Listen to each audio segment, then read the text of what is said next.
Nuovamente una buona serata ai nostri telespettatori. Allora, che cosa aspetta? Qual è il futuro dell'Italia? In che situazione siamo? Dove stiamo andando? E in particolare il Nord-Est, il motore d'Italia è ancora in funzione oppure è in difficoltà? Stiamo riuscendo a rigenerarci, a ripartire? Alcuni indicatori economici in questi ultimi giorni fanno ben sperare effettivamente, ma ci sono anche delle situazioni a livello congiunturale, a livello internazionale che aiutano. Allora, è veramente ripresa oppure è un fuoco di paglia? Ne parliamo questa sera con gli ospiti che ho in studio, ve li presento, inizio dalla mia sinistra, abbiamo Eugenio Benettazzo, economista indipendente, buonasera Benettazzo, ritroviamo il professor Ermanno Casen, buonasera editore, grazie di essere qua, Luciano Greco, esponente del Partito Democratico in corsa per le regionali, ma anche docente di economia all'Università di Padova. Buonasera, professor Greco. Al suo fianco Aladino Lorin di SOS Economia Italia. Buonasera Lorin, grazie anche a lei di essere qua. E siamo in attesa di Gianangelo Bellati, segretario generale di Union Camere e Veneto, che è in arrivo, è in ritardo per motivi di traffico. Allora, io dicevo, segnali positivi che fanno ben sperare, tutti quanti li cavalcano in questi giorni, soprattutto gli esponenti del governo, ma sono segnali positivi veri oppure c'è qualche punto interrogativo? Benettazzo. In termini relativi oppure assoluti? Allora, in termini relativi effettivamente c'è un sensibile miglioramento di alcune variabili macro per il nostro paese, ma al pari anche dei nostri partner europei. In termini assoluti, questo miglioramento sensibile che è stato percepito, attenzione, si parla di un 0, qualcosa, cioè 0,7, 0,8. Certo, sul prodotto interno lordo, no? Esatto, sono conseguenza di una favorevole convergenza di scenari economici internazionali che vanno ad impattare anche sull'economia nazionale italiana. Una di queste è indubbiamente il contributo del greggio, che ha subito non una contrazione ma un vero e proprio crollo negli ultimi 6-9 mesi di circa il 50%, e quindi i consumi, maggiori risparmi per le imprese, minor oneri di approvvigionamento e così via discorrendo, l'aiuto che stanno dando le banche centrali, in particolar modo grazie all'ulteriore abbassamento del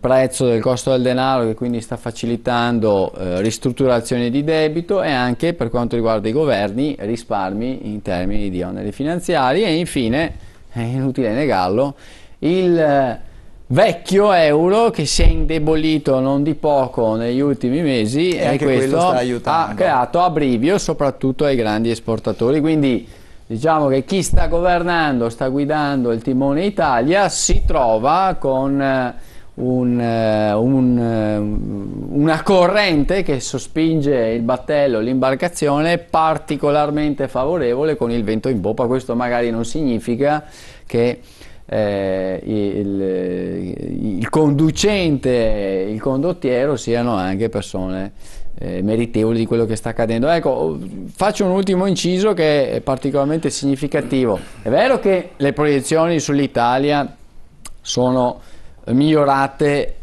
dal punto di vista della positività, ma se le confrontiamo, le paragoniamo con i nostri competitor, anche loro stanno crescendo, ma in proporzione molto di più. Quindi in ottica collegiale, se dovessimo andarli a valutare singolarmente, noi cresciamo, ma cresciamo molto meno rispetto agli altri partner che stanno godendo anche loro di questo momento particolarmente favorevole. Professor Greco, secondo lei che cosa manca allora? È la politica ancora che sta mancando, queste riforme che faticano ad entrare? Ma per un paese grande come l'Italia ovviamente manca ancora la domanda interna, nel senso che stiamo beneficiando appunto di una espansione che deriva da fattori esterni. Abbiamo sentito il prezzo chiaramente del principale fattore energetico, il petrolio, l'espansione monetaria che continua, anzi si rafforza, quindi abbassa i tassi di interesse. C'è una ripresa di altri paesi, l'Italia per quanto riguarda le esportazioni va bene e questo è successo anche prima, diciamo, di questa situazione attuale, però un paese grande come l'Italia non può tornare a crescere a tassi rilevanti se non si riattiva la domanda interna, questo diciamo, è impossibile. Questo è un primo argomento, quindi manca ancora l'espansione cosiddetta fiscale, cioè la parte diciamo, di aumento della domanda per consumi e investimenti, e bisogna trovare quali politiche. L'Italia da sola non le può fare, qui poi, se volete torniamo su questo argomento. L'altro aspetto importante sono le riforme, quello che diceva lei, si è fatto qualcosa, ci sono riforme nel mercato del lavoro in fase di attuazione, adesso queste riforme stanno avendo degli effetti di crescita degli occupati, probabilmente un rimbalzo diciamo, più che altro statistico di conversione dei posti di lavoro. Certo, adesso anche su questo manca, questo è molto importante invece, un lavoro serio sulla struttura patrimoniale delle imprese. Tra l'altro la proposta che facevo oggi era appunto di pensare, sarebbe opportuno pensare a una ricapitalizzazione del settore delle imprese perché appunto sono fortemente indebitate, gran parte del tessuto imprenditoriale ha difficoltà a cogliere anche le opportunità di questa fase di rimbalzo, diciamo, di crescita che si profila all'orizzonte.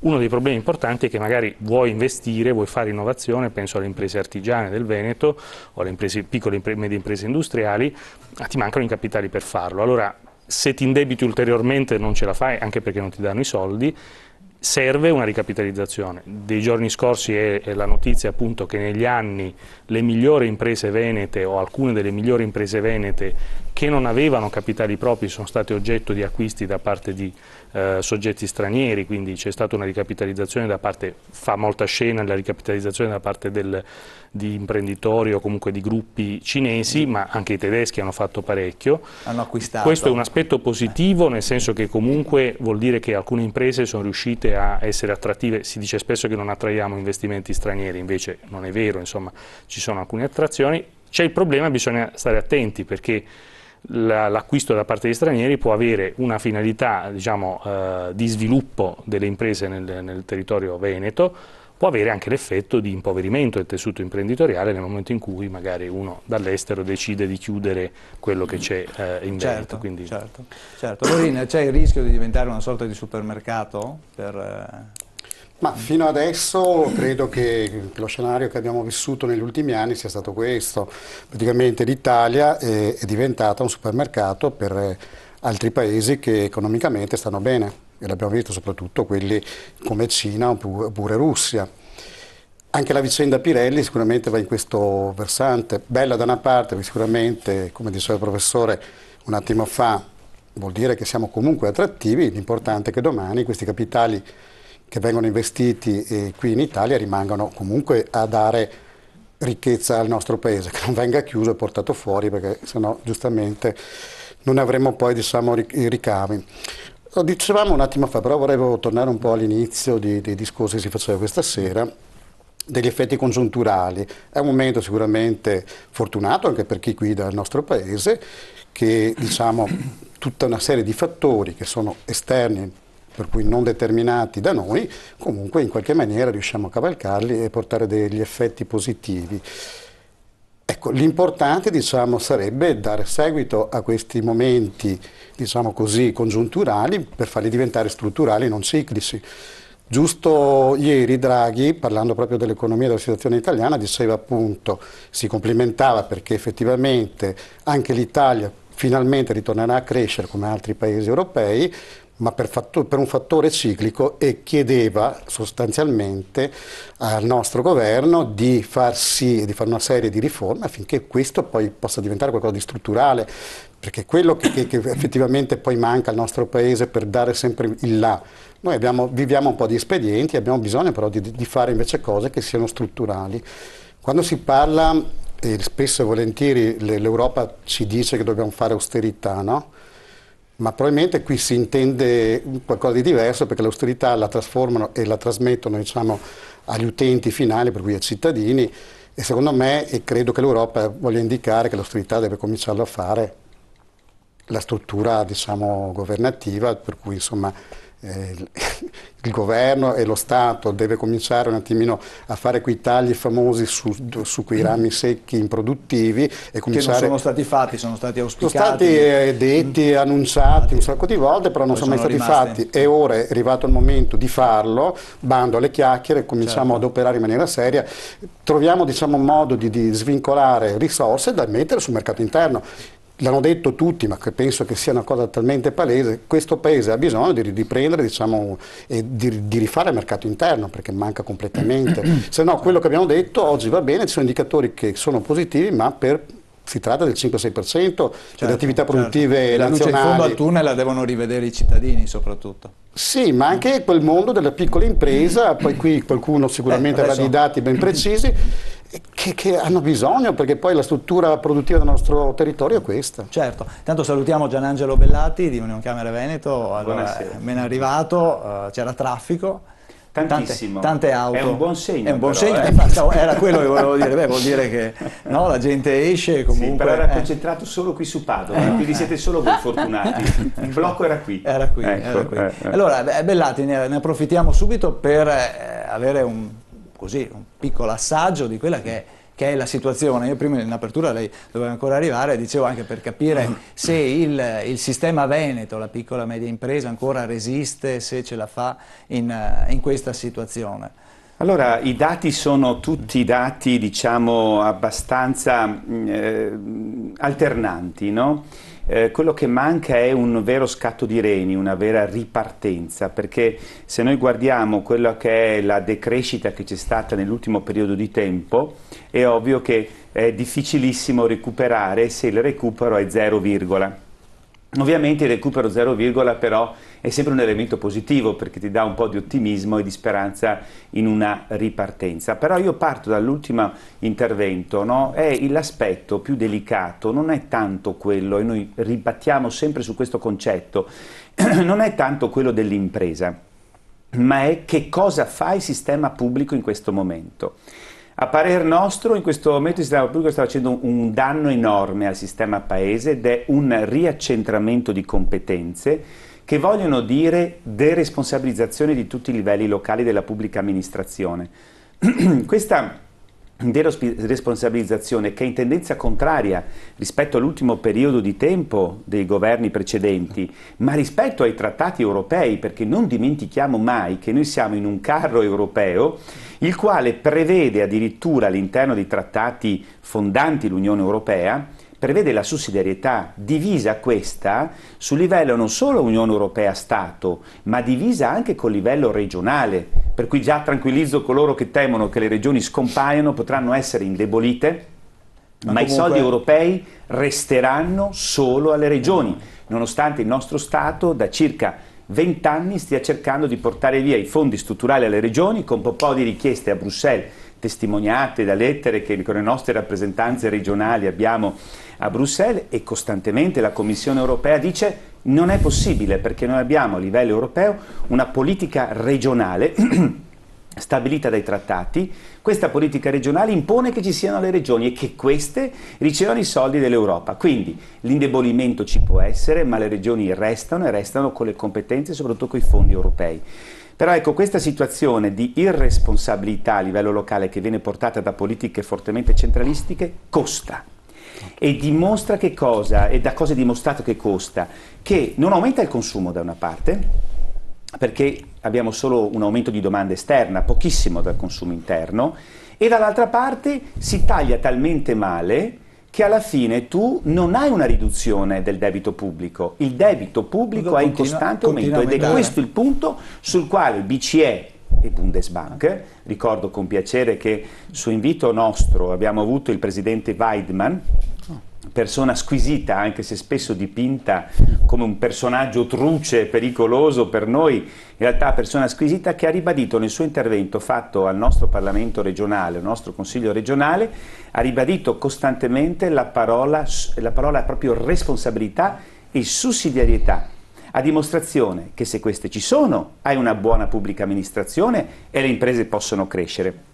Altrimenti, se tu non hai federalismo, sussidiarietà, rischi che questi momenti positivi dovuti al calo del petrolio, l'euro che si abbassa, il quantitative easing, alla fine vengano vanificati. Questo è il grande pericolo al quale noi andiamo incontro. Professor Case, ruolo determinante per ripartire, quella allora, da quello che abbiamo sentito, anche se siamo a rischio, quella dell'amministrazione locale, che in questo momento viene privata, diciamo così, o comunque c'è questa pressione da centralista che cerca di tenere sotto... C'è un centralismo esasperato, esasperante in questo momento, c'è il tentativo anche nella riforma che stanno facendo di portare tutto di nuovo a Roma, sapendo perfettamente che poi a Roma c'è una burocrazia che non riesce a prendersi in carico quello che già le burocrazie locali a volte fanno fatica ad espletare. E questo è il primo punto. Il secondo punto, il debito pubblico pesa sulle aziende, quindi l'azienda non è in grado di reinvestire. Se deve lavorare 8 mesi per pagare le tasse e poi se siamo addirittura evasori, noi parliamo di aziende che lavorano sul territorio, non di grandi aziende che esportano, perché sull'esportazione il trucco è abbastanza palese, abbastanza semplice. Vendo a basso prezzo e realizzo all'estero. Quindi questo è stato il fenomeno Fiat negli anni ruggenti. Ma così ce ne sono molte altre. Chi invece opera all'interno di un mercato e parte esporta si trova nella condizione di non riuscire a sbarcare il lunario. E quindi finché le cose vanno bene, tutto è perfetto, perché se c'è un incidente di percorso durante l'anno io ho il mio bilancio in negativo. Se devo lavorare 9 mesi per riuscire a pagare le tasse, qualsiasi errore di percorso non mi consente di andare in positivo e soprattutto c'è una cosa, non è che io devo guadagnare, perché l'azienda non guadagna solo, devo mettere da parte per reinvestire e mai più di adesso le aziende hanno bisogno di reinvestire perché la tecnologia corre a una tale velocità per cui compro una cosa che già so che nel giro di 3 anni dovrò dismettere perché saranno uscite altre novità che mi consentiranno di essere competitivo sul mercato, ma non sono competitivo perché non mi aggiorno e quindi è il gatto che si morde la coda. Le banche sono sparite, le banche sono state agevolate dalla Banca Europea perché non ho capito. E finalmente Draghi si è accorto di una cosa estremamente palese, quello di dare i soldi agli stati e non alle banche. Perché se lo Stato è indebitato e deve mettere le tasse sulla gente e poi a questo si aggiunge il fatto che emette dei titoli di Stato che vengono sovratassati, no? Quindi ho degli interessi perché abbiamo inventato il famoso spread e quindi devo pagare interessi sugli interessi, eccetera. Questi vanno a finire nelle tasche della gente, perché lo Stato deve poi rimborsare le banche che non hanno tirato fuori i soldi perché glieli ha prestati la Comunità Europea e devono prendersi il 6%, il 5%, il 4% di soldi di cui non rischiano assolutamente. Allora questa è l'euro. E questa banca centrale ha creato un'economia fasulla, salvo per uno Stato, forse 2, la Germania. L'hanno fatta su misura dei tedeschi e i tedeschi la usano. Io ricordo 20 anni fa quando il sistema jugoslavo saltò, no? E avevo diversi amici e mi dicevano: porta industriali italiani a comprare, qua vendono tutto, hanno comprato, i tedeschi sono andati, hanno comprato tutto quello che era possibile, alberghi, navi, tutto quello che era nel futuro poteva essere un business è stato comprato dai tedeschi. Ma questo non solo là, ma in Romania, ma tutta questa apertura dell'euro, questa apertura dell'Europa, è per consentire al governo tedesco di andare a comprare, indebitandosi, perché non è che la Germania non sia indebitata, non è che la Germania, attenzione, e questo saranno dati che tireremo fuori le prossime volte, non abbia disoccupazione, ce l'ha, ma la calcola in maniera fasulla, in maniera tale che sembra che sia meno. Non è che non sfrutti le persone che arrivano dall'Africa piuttosto che da altri territori a sufficienza come spesso facciamo anche noi, lo fanno anche loro, ma lo fanno in maniera silente, in maniera ordinata, non fanno rumore e riescono a entrare in tutti i mercati. L'euro costa tanto perché per guadagnare un euro devo fare una fatica terribile. Poi quando ce l'ho e lo vado a spendere non compro nulla ed è un assurdo totale economico, mai visto. Il comportamento dell'euro è un comportamento che nella storia dell'economia di tutto il mondo non si è mai visto. Bene Tazzo, la nostra entrata nell'euro è stata la nostra rovina? Ancora ad oggi nessuno ha una risposta oggettiva a questa domanda. Quello che possiamo certamente mettere su... No, beh, glielo chiedo perché, come si sa, nel panorama politico italiano c'è chi dice che andiamo fuori dall'euro, c'è la questione greca che lì anche Tsipras ancora in campagna elettorale diceva andiamo fuori dall'euro, adesso è a Bruxelles sì, che ha tratta, fatto no? una grande pantomima che è durato 48 ore, non appena si sono messi sul tavolo hanno capito che fare a cazzotti non conveniva a nessuno. Comunque personalmente è più facile che Renzi si sposi con Luxuria che l'Italia esca dall'euro, perché ormai hanno creato un insieme di retti di protezione a tutela della moneta unica e più dei paesi che ne aderiscono, che non si può assolutamente accettare l'idea che una nazione attraverso una manifestazione di sovranità popolare possa in qualche modo compromettere il lavoro di 20 anni fatti precedentemente.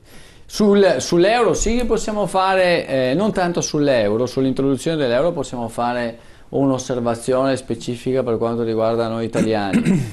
Prima è stato citato il famoso debito pubblico italiano. Allora, ci sono stati 3 governi in 3 anni.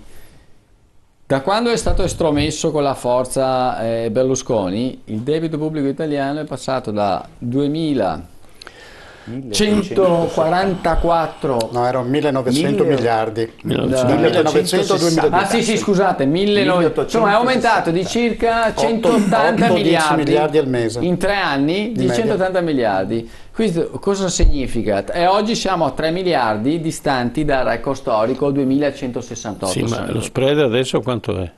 È più basso? Sì, lo spread paradossalmente è più basso, infatti 3-4 anni fa stavamo molto meglio. Sì, ecco, in questi ultimi anni è stato il nostro ma è stato un mercato finanziariamente drogato, inutile che insomma, lo sappiamo grazie agli interventi di tutela della banca centrale.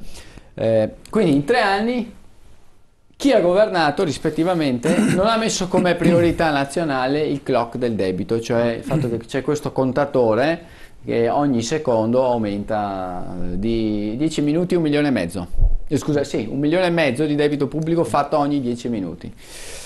E non ho mai sentito nessuno, forza di governo, movimento, che ha messo all'interno del proprio programma politico, appunto come prioritario, esigenza nazionale, quello di intervenire intanto per stoppare l'orologio e poi fare il possibile per... Certo, noi su questo debito paghiamo un sacco sì, di interessi, chiaramente. Come un esempio, immaginate questa situazione, trovarsi in alto mare su un vascello che sta imbarcando acqua. Benedetto, dove si mettono le mani per fermarlo? No, ma appunto, siamo su un vascello che sta imbarcando acqua e allora c'è il capitano, chi rema e poi i vari mozzi d'aiuto che cominciano a filosofeggiare. No, ma secondo me bisogna andare a nord-ovest, no, ma di là c'è... Scusate, uno dovrebbe alzare la mano e dire non è che prima chiudiamo il buco e poi pensiamo dove iniziare a remare. Ecco, questo non l'ha fatto nessuno. Per ritornare all'aspetto relativo al debito, perché fa capire sempre il famoso immobilismo italiano, quindi 3 anni, 3 governi tecnici o facsimile non hanno fatto niente. Quando è stato adottata la moneta unica, l'Italia ha avuto, è stimato questo oggettivo, lo chiamano il dividendo di Maastricht, un risparmio che va dai 40 ai 45 miliardi di euro all'anno sotto forma di interessi in meno non pagati sul rifinanziamento dello stock di debito, che fino all'esplosione del 2010, quando c'è stata la turbolenza, crisi debito sovrano in Europa, se li sommiamo assieme vengono fuori qualcosa come 700 miliardi, cioè l'Italia fino al 2010 grazie all'euro in termini finanziari, in termini di oneri finanziari ha risparmiato 700 miliardi, quindi mediamente 40-45 miliardi all'anno, che sono due finanziarie volendo. Ora, che cosa abbiamo fatto noi grazie a questo risparmio? Niente. Cioè le varie forze che si sono succedute, no, secondo me hanno fatto di più, hanno speso di più. Sì, esatto, hanno utilizzato questo tesoretto che si sono trovati per continuare a foraggiare il sistema Italia per come lo conosciamo, e quindi i meccanismi clientelari, appalti che non dovevano essere creati, gli sprechi di alcune regioni, sprechi di spesa pubblica e così via discorrendo. Quindi e questo modus operandi l'ha fatto la Grecia, anche la Grecia, amplificandolo notevolmente. Certo. Quindi adesso è facile trovarsi a puntare il dito la Troica, Draghi, la Merkel, l'austerity. Sì, ma noi come italiani che cosa abbiamo fatto di strutturalmente rilevante che ha cambiato la competitività di fare imprese in Italia? Niente. Non abbiamo fatto niente. Professor Greco.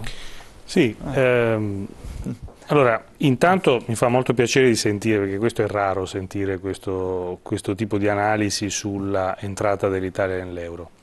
L'entrata dell'Italia nell'euro è stato un grande risultato del nostro paese, che non è che ce lo siamo trovati, ce lo siamo pagato anche, insomma, nel senso, qualcuno ricorderà l'imposta per l'Europa, insomma, che però io quando lo insegno all'università lo chiamo l'effetto Ciampi, nel senso che era un grande disegno dove si diceva noi paghiamo un po' di più adesso per avere questo sgravio strutturale sui tassi di interesse. Direi qualcosa in più, nel senso che comunque i tassi di interesse che paghiamo oggi sono la metà di quello che si pagava prima dell'ingresso, prima della fissazione dei tassi di cambio. Quindi se noi oggi paghiamo 75, e anche un po' di più il dividendo in realtà, se noi paghiamo oggi 75-80 miliardi di euro di spesa per interessi, all'attuale dimensione del debito pubblico è come se ne dovessimo pagare altrettanti in realtà. Quindi probabilmente la stima era anche, diciamo, pessimistica, nel senso, voglio dire, il risparmio c'è stato, ed è stato anche un risparmio per le imprese, nel senso che i tassi di interesse che si pagavano sui titoli, sul debito delle imprese prima dell'ingresso nell'euro erano tassi molto elevati, quindi nessuno sgravio fiscale mai avrebbe potuto determinare quella riduzione di oneri sulle imprese che c'è stata per l'effetto dell'euro. Ovviamente questo è il beneficio, ma ci sono dei costi. Allora, quello che è successo è che non si è colta, come io sono assolutamente d'accordo, l'occasione di questa grande, diciamo, bonus derivante dall'adesione a un'area a maggiore stabilità monetaria, perché il problema fondamentalmente è che la lira non aveva credibilità sui mercati e quindi ci si faceva pagare di più tassi di interesse. A me fa un po' ridere quando uno dice torniamo alla lira. Io faccio la battuta agli studenti, se per questo dovremmo andare verso lo yen, perché diciamo, il tasso è più basso ancora quello lì, quindi, però il punto fondamentale è che non si è colta l'occasione di una ristrutturazione del sistema pubblico, sicuramente. Ci sono state delle politiche che hanno funzionato un po' di più, delle politiche che hanno funzionato un po' di meno, essenzialmente però nell'ultima fase, soprattutto prima dell'inizio della crisi, e poi dopo con la crisi ovviamente la situazione è andata a rotoli, si è lasciata correre la spesa, ma non la spesa pubblica per fare investimenti, la spesa per stipendi delle amministrazioni centrali dello Stato. Allora noi stiamo mettendo a nudo ancora una volta delle amministrazioni centrali dello Stato per stipendi. Ma allora dov'è che dobbiamo andare a tagliare? Il governo dov'è che deve andare a tagliare per fermare questo federalismo e autonomia? Allora, bravissimo. Io su questo ci metterei dentro anche sanità. Io su questo vorrei dire questo. Io sono d'accordo, molto d'accordo sul fatto che uno dei grandi errori di questo momento nel nostro Paese è l'abbandono del progetto federalista. Ed è un grande errore di cui poi l'Italia ha vissuto sempre questo pendolo fra decentramento e centralizzazione. Quando si è centralizzato poi ce ne siamo pentiti amaramente successivamente. Adesso stiamo ritornando verso la centralizzazione con l'idea che le regioni, però questo bisogna dirlo, questa politica di ricentralizzazione si basa oggettivamente sulla bassissima credibilità che hanno le istituzioni regionali nei confronti dell'opinione pubblica. Alcune. Determinata dal fatto, alcune sì, però determinata dal fatto che ci sono stati tanti scandali, questo è il problema. Cioè, in alcune regioni. Sì. Anche il Ministero delle Infrastrutture ha avuto un grande scandalo. Infatti, lo chiudiamo? Ha avuto lo scandalo? No, come si chiama quel signore, quel grande funzionario? Chiudiamo il Ministero. Ma infatti sfonda una porta aperta, però il punto fondamentale è che nel nostro paese si ha la tendenza, quando una cosa non funziona, a dire la chiudiamo. No, Ministero, chiudiamo. Va ovviamente riformata. Questo significa semplicemente che è una sfida molto importante per gli enti regionali di assumere delle funzioni, evitare di spendere soldi per cose inutili, provare a fare politiche industriali, cioè rimettere al centro l'obiettivo, quello di cui si discute stasera, come far cogliere al sistema produttivo la sfida diciamo della crescita. Dove tagliare? I tagli si stanno facendo, il problema è che chiaramente fare i tagli quando hai una crescita positiva è più semplice, farli quando ovviamente rischi di aggravare ulteriormente la situazione di decrescita del paese è anche più complicato.